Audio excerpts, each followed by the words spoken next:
नमस्कार, Sensex strategy helpline में आपका स्वागत है। मैं हूं डिम्पी कालरा। इस समय बढ़त अच्छी है बाजार पर और ये दिन के उच्चतम स्तरों पर भी रखे हुए है बाजार को। जैसे सेंसेक्स में आज का जो इंट्राडे हाई है वो ऑलमोस्ट 20,345 का, अभी 20,320 पे हम काम कर रहे हैं, तो अच्छी बढ़त है। और कल तो बिल्कुल थोड़ा अलग सा था बाजार, वो इस वजह से क्योंकि कल बैंकिंग काउंटर्स की परफॉर्मेंस तो अच्छी थी, लेकिन अदरवाइज जैसे एल&टी के रिज़ल्ट ख़राब आए थे, रिलायंस इंडस्ट्रीज़ के रिज़ल्ट का इम्पैक्ट था, उसमें 2% नीचे था। और इसके अलावा कुछ एक और स्टॉक्स हमने वीकनेस बनते हुए देखी थी। BHEL जैसे कल तेज़ी से टूटा था, तो सभी के सभी स्टॉक्स मार्केट्स को ड्रैग भी कर रहे थे। लेकिन आज सिचुएशन में थोड़ा फ़र्क ये है कि आज कुछ बैंकिंग काउंटर्स भी चल रहे हैं जहाँ पे पुल बैक है, और अदरवाइज स्टॉक्स जो कल टूट रहे थे उनकी तरफ से भी आज हेल्प मिल रही है। इसलिए मोमेंटम भी है बाज़ार के अंदर और स्ट्रेंथ भी दिखती है। किसी भी डिप में फटाफट से बाज़ार ऊपर आ रहा है, तो ये इंडिकेशन दे रहा है कि एटलीस्ट हो सकता है आज 6100 के आसपास निफ्टी और सेंसेक्स कहीं भी 20,400 450 के रेंज में क्लोजिंग भी दे सकता है, अगर थोड़ा बहुत शॉर्ट कवरिंग लेटर हाफ में और कुछ मिलती है तो। आज के मेहमान ब्रजेश हमारे साथ जुड़ेंगे जो कि सीनियर टेक्निकल एनालिस्ट है द मार्केट्स के। उनसे व्यू करें, जानेंगे कि क्या कहना है इस उनका मार्केट्स पर और उनके जो स्टॉक्स हैं वो कौन से हैं। आपने जो सवाल भेजे हैं उनके जवाब भी जानेंगे। सुपर स्टॉक भी आपको बताएंगे, हर रोज़ एक स्टॉक आपके सामने रख रहे हैं और अब तक का ट्रैक रिकॉर्ड काफ़ी बेहतर रहा है। आज का शेयर कौन सा है ये भी आपके सामने रखेंगे। और इसके अलावा मार्केट गैलेक्सी के 3 शेयर जो कि आपको पोजिशनल ट्रेड के हिसाब से और कुछ शॉर्ट टर्म ट्रेड के हिसाब से आपको फ़ायदा मिलेगा, तो इन सभी स्टॉक्स का फ़ायदा उठा सकते हैं। चलिए, ब्रजेश इस बीच हमारे साथ जुड़ चुके हैं, उनसे पहले एक मार्केट्स का व्यू लेते हैं, बाद में सवाल जवाब के सिलसिले को शुरू करेंगे। ब्रजेश, शुक्रिया समय देने के लिए। ओवरऑल मार्केट्स को आप कैसे देखते हैं? ये बाइंग ऑन डिप्स का बाजार है या फिर सेल ऑन राइज का? Good afternoon. ये ओवरऑल मार्केट तो तेजी वाला ही लग रहा है। अपसाइड में मुझे लग रहा है कि पिछले स्तर का जो सेंसेक्स ने जो हाई बनाया था 20,443 का, उसको मैं क्रॉस करते हुए देख रहा हूँ और ऊपर की तरफ 20,500 से 20,600 का लेवल में देख रहा हूँ। तो बेसिकली ये बाय ऑन डिप्स वाला ही बाजार है। स्टॉक स्पेसिफिक एक्शन करनी चाहिए इसमें। ठीक है। कुछ एक सवाल भी हमें मिले हैं जो कि आपसे हम जानेंगे उनके जवाब क्या हैं, लेकिन उससे पहले दर्शकों को बता दें आप भी इस कार्यक्रम का हिस्सा बन सकते हैं, सवाल पूछ सकते हैं, एक्सपर्ट्स की राय ले सकते हैं। स्ट्रेटजी कीवर्ड है इस कार्यक्रम का, ये आपको ज़रूर लिखना अपना सवाल लिखने से पहले, उसकर अपना सवाल जोड़ें 57575 पर भेज दें।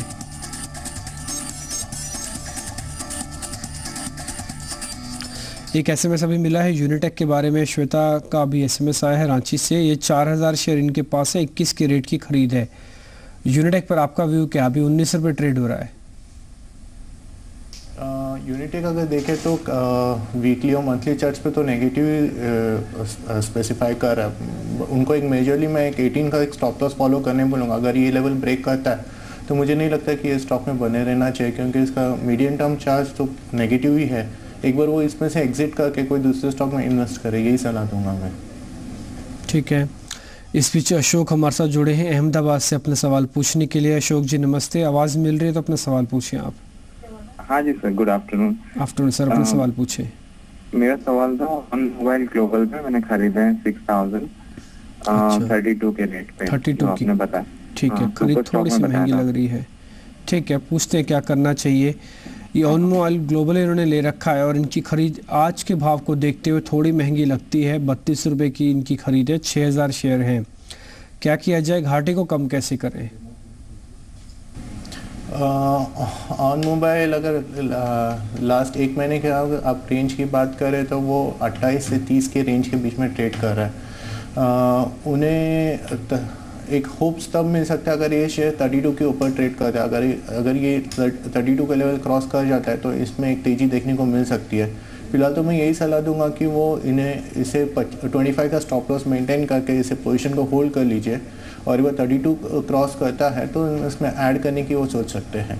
नियर टर्म ये साइडवेज होकर फिर उसके बाद एक पॉजिटिव ट्रेंड देखने को मिल सकता है इसमें 32 के ऊपर। ठीक है। इस बीच एक और SMS हमें मिला है हरीश का, ये भोपाल से भेजा गया। DLF के बारे में आप पता करना चाहते हैं कि क्या किया जाए। 400 शेयर हैं और 170 की खरीद रेट है इनकी, क्या करें? डीएलएफ में काफ़ी स्ट्रॉन्ग पैटर्न बना है। डीएलएफ में वीकली में एक हैमर पैटर्न बनता हुआ दिखाई दे रहा है। डीएलएफ में यही सलाह दूंगा कि अगर उनका वो कुछ और समय के लिए होल्ड कर सकता है तो इसमें मैं 190 से 200 का व्यू देख रहा हूँ बाउंस बैक के लिए। तो ये उनकी यही सलाह रहेगी कि वो ये लेवल पे ऐड भी कर सकते हैं, प्लस उन्हें अपसाइड पे 195 से 200 के टारगेट के लिए वो बने रहे। कोई स्टॉप लॉस लगाएं तो वो क्या रखें? 170 की तो इनकी खरीद है, क्या 170 ही स्टॉप लॉस रख लें? हाँ, उनका 163 का स्टॉप लॉस बनेगा एक करंट लेवल पे। अगर वो 170 की खरीदी है तो 163 के स्टॉप लॉस से वो होल्ड कर सकते हैं। ठीक है, आप होल्ड ही करें। वैसे तो आप पोजीशन बढ़ाने की बात भी की है यहाँ पे ब्रजेश ने, लेकिन अपना रिस्क रिवार्ड ज़रूर एक बार कैलकुलेट कर लें। लेकिन होल्ड कर सकते हैं। उम्मीद यह है कि यहाँ पे शॉर्ट कवरिंग से कुछ और बढ़त आएगी। मार्केट इस समय दिन के उच्चतम स्तरों पर है और ये इंडिकेट कर रहा है कि शॉर्ट कवरिंग आ सकती है मार्केट्स के अंदर, और स्पेशली बैंकिंग काउंटर्स के अंदर ज़्यादा ध्यान देना होगा। आज का सुपर स्टॉक देखते हैं।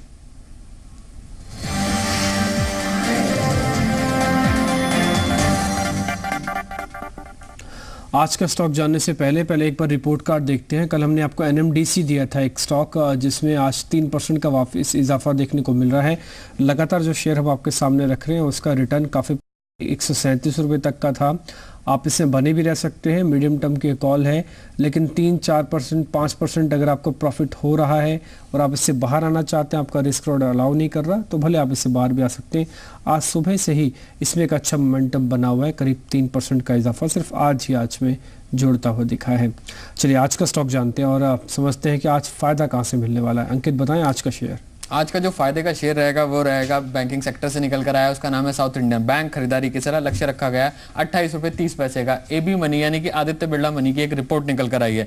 इसके लिए जो दो बेहतर ट्रिगर यही हैं कि बैंकिंग लाइसेंस आने वाले टाइम में जारी होंगे, तो उस टाइम पर, और इस तरह की कुछ खबरें भी काफी ज्यादा गर्म है कि ये मर्जर एंड एक्विजिशंस का एक प्रबल कंटेंडर है, यानी कि कोई बड़ा बैंक इसको खरीद सकता है। तो इसके चलते भी आने वाले टाइम में और बेहतर ट्रिगर यानी और अच्छी खासी खरीदारी देखने को मिल सकती है। हाल ही में नतीजे आए, लेकिन नतीजे अनुमान से खराब रहे। लेकिन मैनेजमेंट का मानना है कि जो CAGR है यानी कि FY16 तक लगभग 24% की आय और मुनाफे में अच्छी खासी ग्रोथ देखने को मिल सकती है। जानकार भी इस बात को मानना है कि हालांकि लास्ट क्वार्टर में तो स्लिपेज बढ़े थे और NPS पर कुछ दबाव था, लेकिन उनका मानना है कि आने वाले क्वार्टर में कुछ सुधरता हुआ दिखाई देगा। इसके अलावा ये साउथ इंडिया में काफी अच्छा पेनिट्रेशन रखता है, तो वहां पर भी कुछ इनकम जिस तरह से देखते हैं कि विदेशों में काफी ज्यादा केलाइट रहते हैं, तो वहां से भी एक अच्छी खासी इनकम यानी कि वहां पे धीरे धीरे काफी ज्यादा विस्तार कर रहा है। नॉर्थ इंडिया में भी काफी विस्तार कर रहा है, तो उसका भी फायदा आने वाले टाइम में देखने को मिलेगा। इसके अलावा अगर बात करें तो FIs के लिए भी एक वैल्यूएबल पिक रहती है हमेशा। FIs इसमें निवेश करते रहते हैं, तो वहां पर भी एक अच्छा खासा और अच्छी खासी ग्रोथ की उम्मीद लगाई जा रही है। और जो तीसरी सबसे बड़ी चीज है वो इसमें यह है कि NIMs मैनेजमेंट का मानना है कि 3% पे बरकरार रहेंगे। खरीदारी की सलाह, लक्ष्य रखा गया 28 रुपए का। ठीक है, 28 का टारगेट है। काउंटर आप इस समय भी देखें तो ऑलमोस्ट ज़्यादा बढ़त तो नहीं है, 1% के आसपास की बढ़त है, लेकिन इसमें जो न्यूज़ फ्लो है वो काफ़ी स्ट्रॉन्ग है।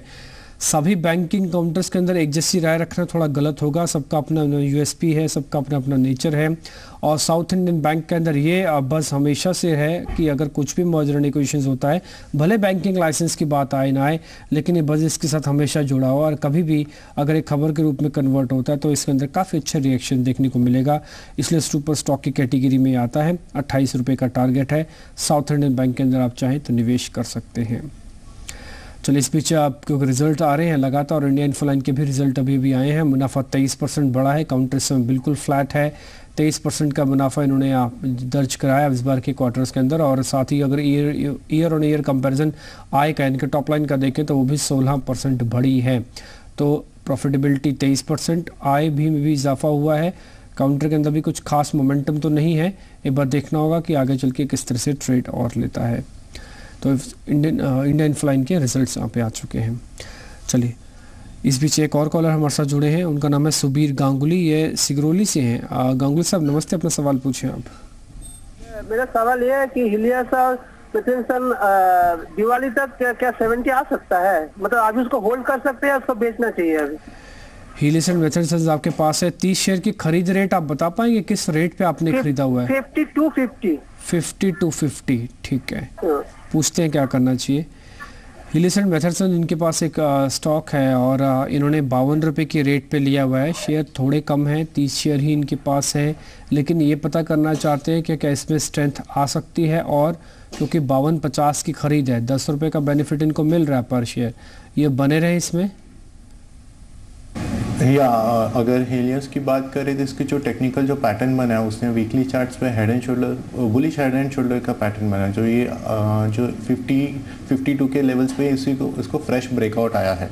तो इमीडिएट अगर टारगेट की बात करें तो ये यहाँ से 70 to 75 के ऊपरी स्तर को देखने को मिलना चाहिए। तो मेरी यही सलाह रहेगी कि वो इसे होल्ड करे और डिक्लाइंस पे उनके कॉस्ट के आसपास भी आता है। अगर कोई 55 एक करेक्ट आने की चांस है, अगर वो आता है तो उन्हें और यहाँ पे बाइंग करना चाहिए, क्योंकि ऊपरी स्तर पे 70 to 75 का टारगेट रहेगा इसमें अपसाइड। ठीक है, चलिए वक्त एक छोटे से ब्रेक का भी हो गया, एक ब्रेक ले लेते हैं। जब ब्रेक के बाद लौटेंगे तो सवाल जवाब के सिलसिले को भी शुरू जारी रखेंगे। साथ ही साथ ये भी जानेंगे कि आज की मार्केट गैलेक्सी के 3 शेयर कौन से हैं जिससे आपको फ़ायदा मिलने वाला है। एक छोटा सा ब्रेक लेते हैं। आप भी इस कार्यक्रम से जुड़ सकते हैं, सवाल पूछ सकते हैं। स्ट्रेटजी कीवर्ड है इस कार्यक्रम का। आप जब भी सवाल भेजें इससे पहले स्ट्रेटजी को ज़रूर लिखें और उसके बाद अपना सवाल जोड़ें, 57575 पर भेज दें।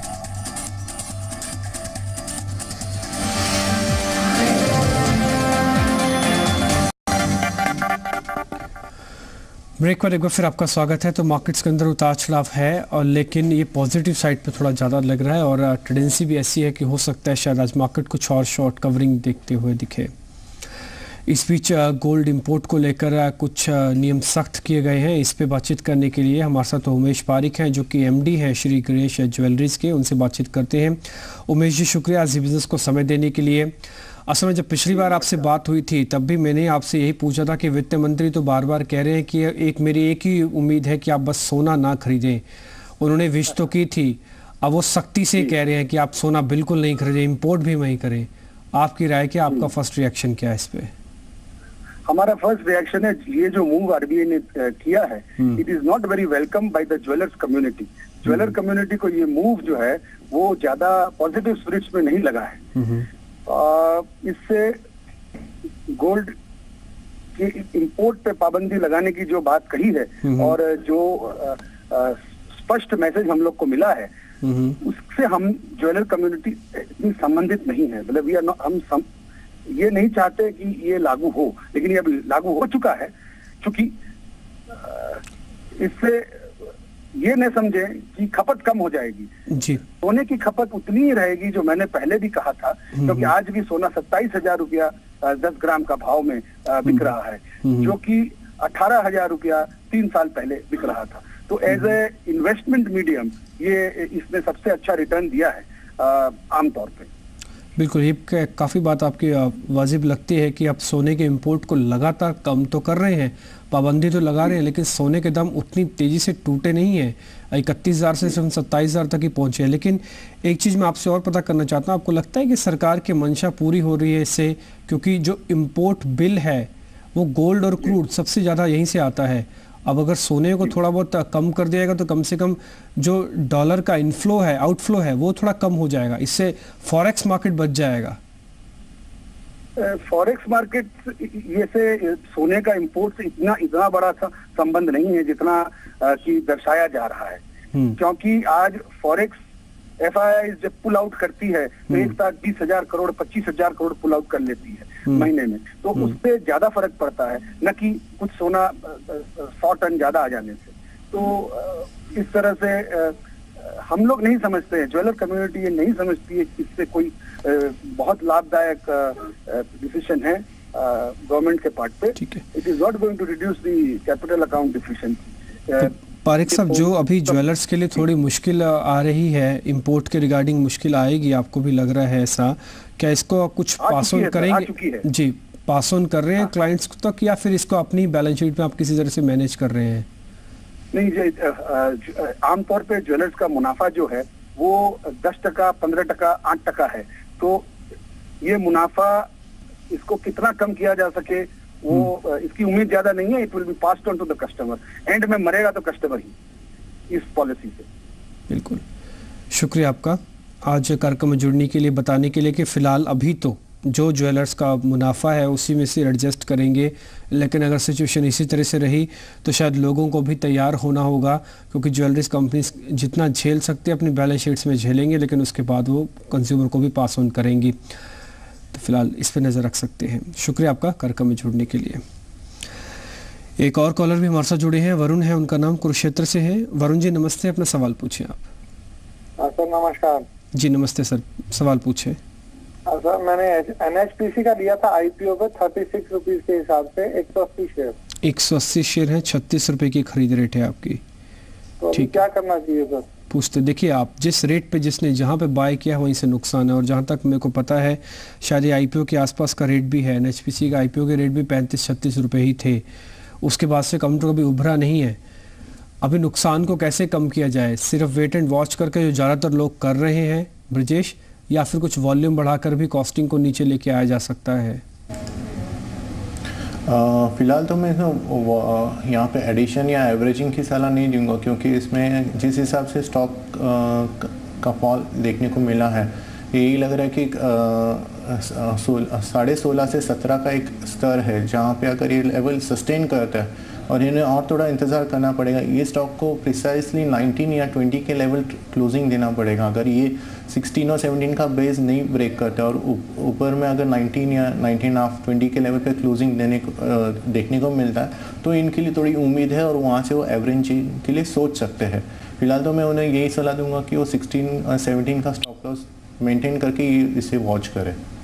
ठीक है, कुछ स्टॉक्स की हम बातचीत कर रहे थे, लेकिन अब इंडेक्स के बारे में भी आपको रणनीति बता देते हैं। वहाँ पे आपकी रणनीति क्या होनी चाहिए?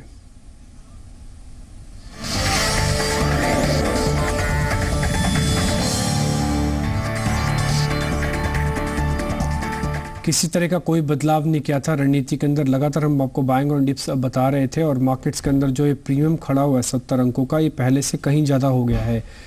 आज से 2-3 दिन पहले प्रीमियम सिर्फ 20 पॉइंट का था, अभी बढ़कर 70 पॉइंट हुआ। इससे ये पता लगता है कि सिस्टम में जो भी लॉन्ग है, जिन्होंने खरीदारी कर रखी है फ्यूचर्स में, ये उम्मीद के साथ कि और चलेगा, उनकी संख्या पहले के मुकाबले बढ़ी है। साथ ही अगस्त का प्रीमियम देखें तो ये भी 100 अंकों से ऊपर का है। तो दोनों ही कॉन्ट्रैक्ट के अंदर प्रीमियम है। और वैसे भी जुलाई वाला तो 25 तारीख को एक्सपायर भी होने वाला है। इन स्पाइट ऑफ दिस कि अभी भी इसके अंदर प्रीमियम है और अच्छा खासा है 70 पॉइंट्स का। इसलिए अगर आप लॉन्ग हैं तो आप बने रहें सिस्टम के अंदर। ऑलमोस्ट इसी सीरीज़ के अंदर, जुलाई सीरीज़ के अंदर 5 बार हमारा फ्यूचर्स में टारगेट हिट हुआ है। जो हमने अपग्रेड किया था उसको बार बार अब एक नए टारगेट्स के साथ उतर रहे हैं, जो कि अगस्त सीरीज़ के लिए है। ये 20,700 तक का टारगेट आपके सामने रखा है। थोड़ा बहुत आप रेंज को एडजस्टमेंट करना चाहें तो आपको अगर 600 पे, 650, 500, 550 पे निकलने का मौका मिलता आप निकल जाइएगा। आपका रिस्क रॉड अगर अलाउ नहीं करता जा रहा रुकना। 20,700 का वैसे टारगेट है, अगस्त सीरीज़ की शुरुआत हम कर रहे हैं आज से, और 20,150 का स्टॉप लॉस आपको इसमें रखना है।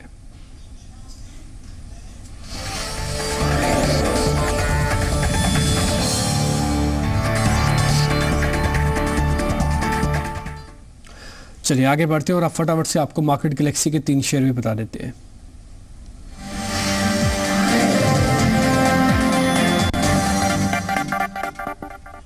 आसिफ बताएं। शुक्रिया डिम्पी। यहाँ पर सबसे पहले रिपोर्ट कार्ड की बता देते हैं। यहाँ पर कल एक काउंटर दिया गया था बैंक ऑफ बड़ौदा, जहाँ पर 4% का अपसर्ज अभी देखने के लिए मिल रहा है। तो यहाँ पर जो लक्ष्य था, लक्ष्य तो अभी काफ़ी दूर है, मगर एक ही दिन में आपको यहाँ पर 4% का रिटर्न आता हुआ दिख रहा है। तो रिटर्न काफ़ी बेहतर है।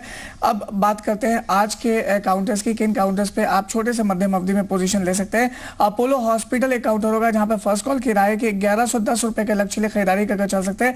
इंपॉर्टेंट रीजन है कि कंपनी एक्सपैंड कर रही है और साथ में यहाँ पर जो निवेश है करीब 2250 करोड़ रुपए का निवेश को बोर्ड ने मंजूरी दे दी है। और अगले 2 साल में 15 नए हॉस्पिटल्स खोलेगी, जहां पर जो बेड का एडिशन है 3140 बेड का एडिशन करेगी। साथ में मेडिकल टूरिज्म का बढ़ना भी एक पॉजिटिव है। जिस तरह से रुपए में डिप्रिसिएशन देखने के लिए मिला, तो हेल्थ केयर इंडस्ट्री यहाँ पे कहीं ना कहीं पे कंपिटिटिव हो जाती है विदेशी जो इलाज कराने वाले लोग हैं उनके लिए। तो अपोलो हॉस्पिटल इस मेडिकल टूरिज्म में अग्रणी कंपनी है, इसको एक एक बेनिफिट मिलता हुआ दिखेगा, नजर बनाकर चल सकते हैं। साथ में महिंद्रा लाइफ के काउंटर पर नजर बनाकर चल सकते हैं, जहां पे मोतीलाल ओसवाल का मानना है कि 480 रुपए तक के लक्ष्य के लिए आप खरीदारी कर चल सकते हैं।